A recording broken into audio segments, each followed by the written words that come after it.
Hi guys, എല്ലാവർക്കും നമസ്കാരം. പുതിയൊരു വീഡിയോയിലേക്ക് സ്വാഗതം. നമ്മൾ കുറച്ച് ഗ്യാപ്പ് ഇട്ട ശേഷമാണ് ലോങ് വീഡിയോ ചെയ്യുന്നത്. സോ സാംസങ്ങിൻ്റെ S22 സീരീസിൻ്റെ ഗ്രീൻ ലൈനോട് ബന്ധപ്പെട്ട് കുറച്ച് വീഡിയോസ് നമ്മൾ ചെയ്തിട്ടുണ്ട്. അതിൻ്റെ ഇഷ്യൂസ് ഫേസ് ചെയ്യുന്നവർക്ക് എൻ്റെ വീഡിയോസ് കണ്ടു കഴിഞ്ഞാൽ ഒരുപക്ഷെ നിങ്ങൾക്ക് അത് പ്രയോജനപ്പെട്ടേക്കാം. സോ എല്ലാവരും ഒന്ന് കണ്ടു നോക്കുക. അതിന് മുമ്പായിട്ട് നമ്മളിന്ന് പറയാൻ വേണ്ടി പോകുന്നൊരു കാര്യം, നമ്മുടെ സാംസങ്ങിൻ്റെ S22 അൾട്രയിൽ ഞാൻ നേരത്തെ പറഞ്ഞത് എനിക്ക് ഫ്രീ ഓഫ് കോസ്റ്റ് ഡിസ്പ്ലേ മാറുന്ന കാര്യം ഞാൻ പറഞ്ഞിട്ടുണ്ടായിരുന്നു. അപ്പം അത് കഴിഞ്ഞതിന് ശേഷം എനിക്കൊരു അപ്ഡേഷൻ വന്നിരുന്നു, ചെറിയൊരു അപ്ഡേഷൻ ആയിരുന്നു. അത് ആക്ച്വലി ചെയ്തു, വൈഫൈയിൽ നമ്മൾ ചെയ്തു. കഴിഞ്ഞ ദിവസങ്ങളിൽ One UI 7.0 സാംസങ്ങിൻ്റെ ഏറ്റവും ലേറ്റസ്റ്റ് മേജർ അപ്ഡേഷൻ വന്നിട്ടുണ്ട്.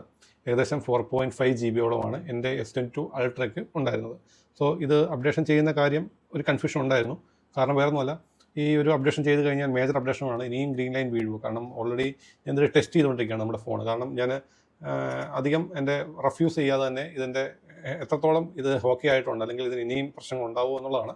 പക്ഷേ എന്നെ അത്ഭുതപ്പെടുത്തിയ ഒരു കാര്യം ഈ One UI എന്ന് പറയുന്ന ഈ ഒരു സോഫ്റ്റ്വെയർ അപ്ഡേഷനിലാണ് എന്നെ അത്ഭുതപ്പെടുത്തിയത്. കാരണം ഞാൻ ഇത് അപ്ഡേറ്റ് ചെയ്തത് ഫസ്റ്റ് ഞാൻ ചെയ്ത ഒരു കാര്യം എന്നാൽ, ഈ ഒരു ഫോൺ ഞാൻ എപ്പോഴും ബാറ്ററി പ്രൊട്ടക്ഷൻ എന്ന് പറഞ്ഞൊരു മോഡ് ഓൺ ആക്കിയിട്ടുണ്ട്. ഇപ്പോൾ 80%-ലാണ് ഇത് ആക്ച്വലി ചാർജ് ആകുന്നത്.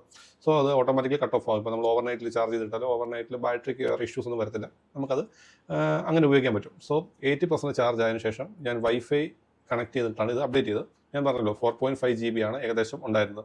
സോ ഞാൻ ഈ അപ്ഡേഷൻ ചെയ്ത് കഴിഞ്ഞപ്പോഴത്തേക്ക് എനിക്ക് ഒരുപാട് വ്യത്യാസം ഈ ഒരു ഫോണിൽ തോന്നി.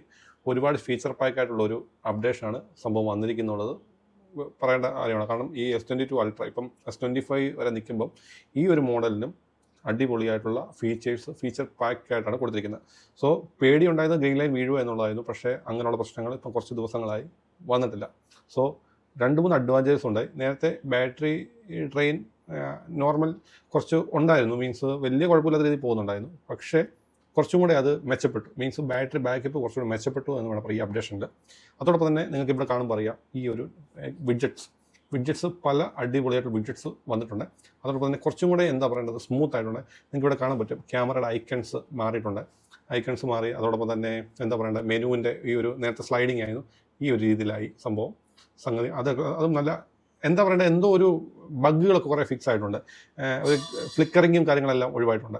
സംഭവം കുറച്ചും കൂടെ ഒരു എൻഹാൻസ്മെൻ്റ് ആയിട്ടുണ്ട് നമ്മുടെ ഈ ഒരു OS ഈ UI 7.0.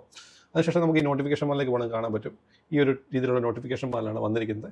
അതോടൊപ്പം തന്നെ നമ്മുടെ ടാസ്ക് ബാറിലേക്ക് പോയി കഴിഞ്ഞാൽ നോക്കിയോളൂ, ഈ ഒരു പുതിയ രീതിയിലാക്കിയിട്ടുണ്ട്. പിന്നെ നമുക്ക് വേണമെങ്കിൽ ഇത് എക്സ്റ്റൻഷൻ ചെയ്യാൻ പറ്റും. അതായത് നമുക്ക് ഇതിപ്പം നിങ്ങൾക്ക് ഇവിടെ കാണാൻ പറ്റും, ഇത് കണ്ടില്ലേ, ഇതിപ്പോൾ നമുക്ക് ഇത്രയും ലോങ് ആയിട്ട് നമുക്ക് ചെയ്യാൻ പറ്റും. ഇത്രയും ഓപ്ഷൻസ് ഉണ്ട്. അപ്പം കുറേ അധികം ഫീച്ചേഴ്സ് ആയിട്ടുള്ള രീതിയിൽ തന്നെയാണ് വന്നിരിക്കുന്നത്. ക്യാമറയുടെ ഐക്കൺസ് മാറിയിട്ടുണ്ട്. അതോടൊപ്പം തന്നെ കാൽക്കുലേറ്ററിൻ്റെ ഐക്കൺസ്, അങ്ങനെ കുറേ ആപ്ലിക്കേഷൻസിൻ്റെ ഐക്കൺസ് ഒക്കെ ചേഞ്ച് ആയിട്ടുണ്ട്. അതോടൊപ്പം വാൾപേപ്പേഴ്സ് പുതിയ ആയിട്ട്, പക്ഷേ അതിന് നമുക്ക് താല്പര്യപ്പെട്ടില്ല. എന്നിരുന്നാലും ഓവറോൾ പിന്നെ ഇവിടെ നമ്മുടെ സെർച്ച് ബാർ ഇവിടെ എത്തിയിട്ടുണ്ട്. നമുക്കിപ്പം പെട്ടെന്ന് സെർച്ച് ചെയ്യണം, നമുക്ക് ഇവിടെ തന്നെ എത്തിയിട്ടുണ്ട്. ഇതൊക്കെയാണ് മേജർ കാര്യങ്ങൾ. അതുപോലെ തന്നെ ക്യാമറയിലെ സ്പെസിഫിക്കേഷനിൽ തന്നെ നമുക്ക് ഇവിടെ നിങ്ങൾക്ക് കാണാൻ പറ്റും, ഇവിടെ ഒരു ഓപ്ഷൻ ഉണ്ട്. ഈ ഒരു ഓപ്ഷൻ ക്ലിക്ക് ചെയ്ത് കഴിഞ്ഞാൽ നമുക്ക് ഇവിടെ കുറേ ഓപ്ഷൻസ് ഉണ്ട്. നമുക്ക് ഇങ്ങനെ ഈ രീതിയിലേക്ക് കൊണ്ടുവന്നിട്ടുണ്ട്. അത് ക്യാമറയിൽ കുറേ സ്പെസിഫിക്കേഷൻ കൊണ്ടുവന്നിട്ടുണ്ട്. ഞാൻ ഡീറ്റെയിൽ ആയിട്ട് പറയാത്തതിൻ്റെ കാര്യം, ഒരുപക്ഷെ S25 ഉപയോഗിക്കുന്നവർക്ക് ഒരുപക്ഷെ ഇത് വലിയ പ്രത്യേകമായിട്ട് തോന്നുന്നു. കാരണം ഒരുപക്ഷെ അവർക്ക് ആദ്യമേ കിട്ടുന്ന ഒരു അപ്ഡേഷനാണ് ലേറ്റസ്റ്റ് മോഡൽസിന്, പ്രത്യേകിച്ച് S25 അൾട്രയ്ക്ക്. ഇത് S22, S23, S24 ഉപയോഗിക്കുന്നവർക്ക് ഉപകാരപ്പെടുന്ന ഒരു വീഡിയോ ആണ്. സോ ഈ ഒരു വീഡിയോയിൽ മേജറായിട്ട് പറയുന്നത്, നിങ്ങൾ അപ്ഡേഷൻ ചെയ്യുമ്പോൾ പേടിച്ചിട്ടാണെങ്കിൽ ഗ്രീൻ ലൈൻ വരുമോ ഇല്ലയോ എന്നുള്ളത് നമുക്ക് ഡിപ്പെൻസ്, നമുക്ക് പറയാൻ പറ്റുന്നൊരു കാര്യമില്ല. എങ്കിലും ഈ ഒരു അപ്ഡേഷൻ ഭേദപ്പെട്ട അപ്ഡേഷൻ ആയിട്ടാണ് എനിക്ക് തോന്നിയത്. മീൻസ് കുറേയധികം ഫീച്ചേഴ്സ് വന്നിട്ടുണ്ട്, കുറേ ബഗ്ഗുകൾ ഫിക്സ് ആയിട്ട് കുറച്ചും കൂടെ ഫോണിനെ കസ്റ്റമൈസ് ചെയ്യാനായിട്ട് സാധിച്ചിട്ടുണ്ട്. പിന്നെ Galaxy AI, ഇതിനകത്ത് AIയുടെ കുറേ ഫീച്ചേഴ്സ് വന്നിട്ടുണ്ട്. ഇപ്പോൾ നിങ്ങൾക്കറിയാം, ഈ കോൾ അസിസ്റ്റൻ്റ് അങ്ങനെയുള്ള കുറേ കാര്യങ്ങൾ നമുക്ക് ഉണ്ട്. അപ്പോൾ ഈ ഒരു ഫീച്ചേഴ്സ് എല്ലാം നമുക്ക് കൊണ്ടുവന്നിട്ടുണ്ട്. പിന്നെ എന്താ പറയണ്ടേ, നമുക്കറിയാം സാംസങ്ങിൻ്റെ ഫോൺ എപ്പോഴും ഫീച്ചേഴ്സ് ഉള്ള ഒരു പ്രൊഡക്റ്റാണ് മിക്ക ഫോൺ. അതായത് അവരുടെ അത്യാവശ്യം ഫ്ലാഗ്ഷിപ്പ് ലെവലിന് മിഡ് റേഞ്ച് പോലെ തന്നെ അത്യാവശ്യം ഫീച്ചേഴ്സ് ഉണ്ട്. അപ്പോൾ ഗ്രീൻ ലൈൻ ഇഷ്യൂവിന് മാറ്റി നിർത്തിയാൽ അവരുടെ ഫോണുകളൊക്കെ അടിപൊളിയാണ്. പ്രത്യേകിച്ച് Exynos പ്രൊസസ്സറിനെ മാറ്റി നിർത്തിയാൽ സ്നാപ്ഡ്രാഗൺ മീഡിയടെക് വലിയ Exynosനൊക്കെ ഭേദം മീഡിയടെക് തന്നെയാണ് അങ്ങനെ കമ്പയർ ചെയ്യുമ്പോൾ കേട്ടോ. ഞാൻ അങ്ങനെ അതുകൊണ്ടാണ് പറഞ്ഞത്. എനിവേ ഇതാണ് മെയിനായിട്ടും വന്ന കാര്യം. എനിവേ ഈ സോഫ്റ്റ്വെയർ അപ്ഡേഷൻ ചെയ്തപ്പോഴേക്കും ഭയങ്കരധികം പേടിയുണ്ടായിരുന്നു. ഇത് 50%, 60% ഒക്കെ ആയപ്പം 98 കഴിഞ്ഞപ്പോഴത്തേക്കും ഇതിൻ്റെ റീബൂട്ടിംഗ് ഒക്കെ ഉണ്ടല്ലോ. റീബൂട്ടിംഗ് വന്നു കഴിഞ്ഞപ്പോഴത്തേക്കും സത്യം പറഞ്ഞാലും എന്താ പറയണ്ടേ, പണിയാവുമോ എന്നുള്ളതാണ്. കാരണം ആക്ച്വലി 50-50 ഞാൻ ഈ ഒരു ഫോൺ അപ്ഡേഷൻ ചെയ്യുന്നത്. കാരണം മേജർ അപ്ഡേഷൻ വന്നു, എന്താണെങ്കിലും നമ്മൾ അപ്ഡേഷൻ ചെയ്തില്ലെങ്കിൽ നമുക്ക് ഫീച്ചേഴ്സ് ഒന്നും കിട്ടത്തില്ല. നമ്മൾ അപ്ഡേഷൻ ചെയ്തേ പറ്റുള്ളൂ, നമുക്ക് ചെയ്യേണ്ട കാര്യം തന്നെയാണ്. ആക്ച്വലി സാംസങ്ങിന് ഒരു വാണിയുണ്ട്, വൺസ് ഫ്രീ ഓഫ് കോസ്റ്റ് ഇത് മാറി തന്നതുകൊണ്ട് ഇനിയും ഗ്രീൻ ലൈൻ വീണ് അവർ മാറി തരില്ല എന്നുള്ളത് ഓൾറെഡി പറഞ്ഞിട്ടുള്ള കാര്യമാണ്. അതുകൊണ്ട് ഇനി സപ്പോസ് അതിനുവേണ്ടി ഫൈറ്റ് ചെയ്യാൻ പോയി കഴിഞ്ഞാൽ നമ്മുടെ സമയം പോകുന്നു. എന്താ പറയേണ്ടത്, വൺസെങ്കിലും മാർക്ക് കിട്ടിയില്ല, അതാണ് വലിയൊരു കാര്യമാണ് വിചാരിക്കുന്നത്. സോ ഇതാണ് മെയിൻ തിങ്സ്. നമുക്ക് ഇതിൻ്റെ ഫീച്ചേഴ്സിലേക്ക് പോയി നോക്കാം എന്തൊക്കെയാണ് കാര്യങ്ങൾ എന്നുള്ളത്. ഈ ഒരു മേജർ തിങ്സ് മാത്രമാണ് ഞാൻ പറയുന്നത് കേട്ടോ.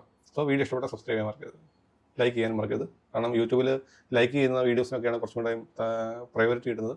സോ എല്ലാവരും നമ്മുടെ ചാനൽ ഒന്ന് ലൈക്ക് ചെയ്യാനും സബ്സ്ക്രൈബ് ചെയ്യാനും മറക്കരുത്. Thank you so much.